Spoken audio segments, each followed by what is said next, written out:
So అక్కడ ఆంధ్రాలో తిరిగారు ఇలా పొలిటికల్ మీటింగ్స్ ఏదైనా ఉంటే ఆ తర్వాత గుజరాత్ వరకు కూడా వెళ్ళారు కదా.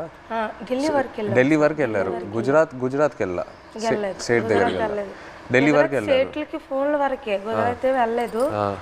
డెలివరీ అయిపోయిన తర్వాత 20 డేస్ పాపకి ఇంటి దగ్గర వదిలేసి దాన్ని ఢిల్లీ వెళ్ళాం. ఢిల్లీ వెళ్ళిన తర్వాత అంటే అందరూ అనేవారు, ఇతను కూడా లెటర్లో రాశారు ఢిల్లీ వెళ్ళండి, ఢిల్లీ వెళ్తే మనకి వచ్చే అవకాశాలు ఉన్నాయని ఇతను లెటర్లో రాసేవారు అనమాట రామారావు గారు.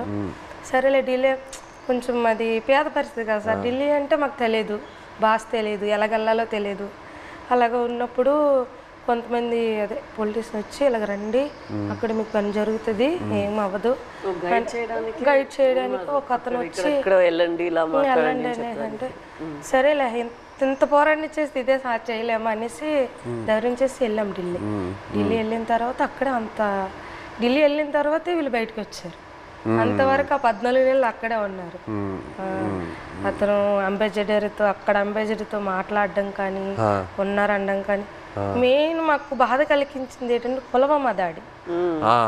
ఆ దాడి ఇలాగ మార్నింగ్ ఇలాగ టీవీ వేసాను, ఇలాగ మన ఇండియన్ ఆర్మీకి ఇలాగ ఉగ్రవాదులు చంపేశారు, ఆత్మహత్య దాడి అయిన తర్వాత అవునా ఎందుకు అనేసి వీళ్ళకి ఏం చేస్తారని ఇదో బాధ. మళ్ళీ అక్కడ మరి ఇండియన్స్ ఉన్నారు కదా సార్, ఏం చేస్తారని బాధలు ఉన్నప్పటికీ లెటర్స్ అయిపోయి 3 months.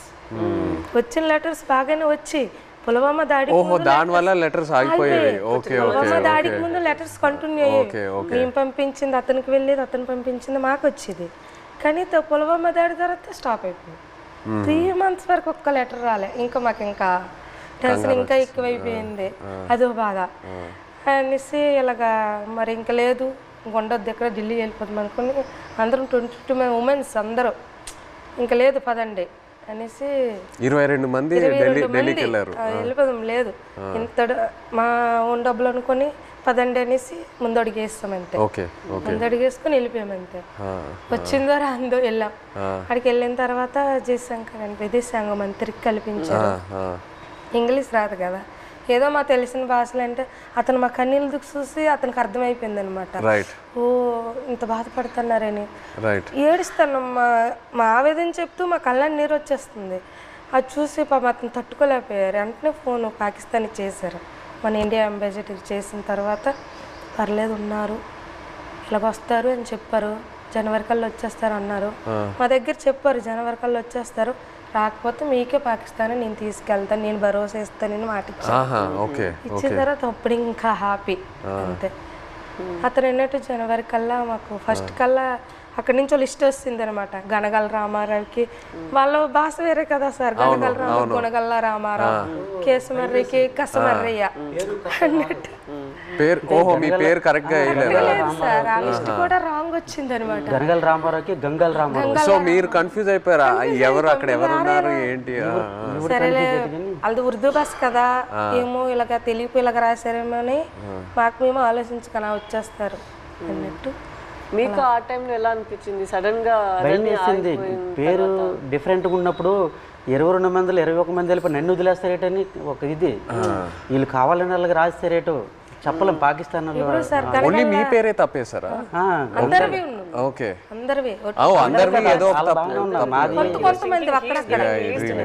పేరు గనగల రామారావుకి గంగల్ రామారావు వచ్చింది.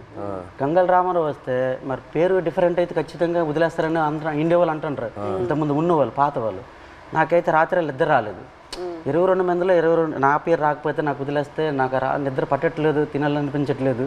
అప్పటికే 14-15 నెలలు అయిపోయింది, సంవత్సరం దాటిపోయింది. అప్పటికి ఇలాగ అయిపోయాం, సన్నంగా అయిపోయాం. వాళ్ళు ఏదో చపాతీలో అంటే ఏదో కలుపుతారంట అక్కడ జైల్లో. అదేదో మనకి ఏదో బరువు మోయాలని మోయలేమంట, ఆవేశం వచ్చేస్తుందంట. వాళ్ళు చెప్పిన మాటలే అప్పటికే సన్నంగా అయిపోయాం. తర్వాత నోటానికి కూడా బ్లడ్ వచ్చేస్తుంది. ఏమంటే టెస్టులు చేస్తే వేడి వాళ్ళు అన్నారు, ప్రాబ్లం లేదంటే కొద్దిగా ఆపేయకుండా ఉన్నారు. అలాంటి చాలా భయం వేసేది. అలాగే పుల్వామా టైంలో మీరు అక్కడ ఒక కన్ఫ్యూషన్ లాగా ఏమైనా అయిపోయిందా మీకు? అయిపోయింది. మరి ఏదో వేరే సెల్లో పెట్టేవారంట అక్కడ, ఏదైనా బయట ప్రమాదం ఏదైనా జరిగితే. అంటే బీహార్ జైల్లో ఒక పాకిస్తాన్ ఖైదీకి ఇండియా వాడు చంపేశారని తెలిసింది మాకు. అక్కడ జైల్లో టీవీ ఉంది మాకు చూస్తుండగా. చంపేస్తే మాకు తెలీదు, మాకు 4 రూమ్ల అందరికి ఒక్క రూమ్లో బంధించేస్తుంటారు. బ్యాగులకి నైన్గా పట్టుకొని ఒక రూమ్లో తీసుకెళ్ళి ఇంకోటి బాంబు వేసేస్తారు, మనం చంపేస్తారు అని అంటాడు ఇంకొకడు. చాలా భయం వేసేస్తుంది. అప్పుడు ఇంకో అందులో 2 కానిస్టేబుల్ ఉంటారు కదా కొందరు పాకిస్తాన్ వాళ్ళు, ఆయన లేదు అక్కడ మీ ఇండియా కూడా మా పాకిస్తాన్ ఖైదీ చంపేశాడు కదా, ఇక్కడ మీ వాళ్ళకి ఏం జరగకంటే మీరు అందరికి ఒక రూమ్లో పెడతాను, మీరు జడవద్దని చెప్పాడు. అప్పుడు కొద్దిగా ఊపిరి పీల్చుకున్నాం. అలా జరిగింది.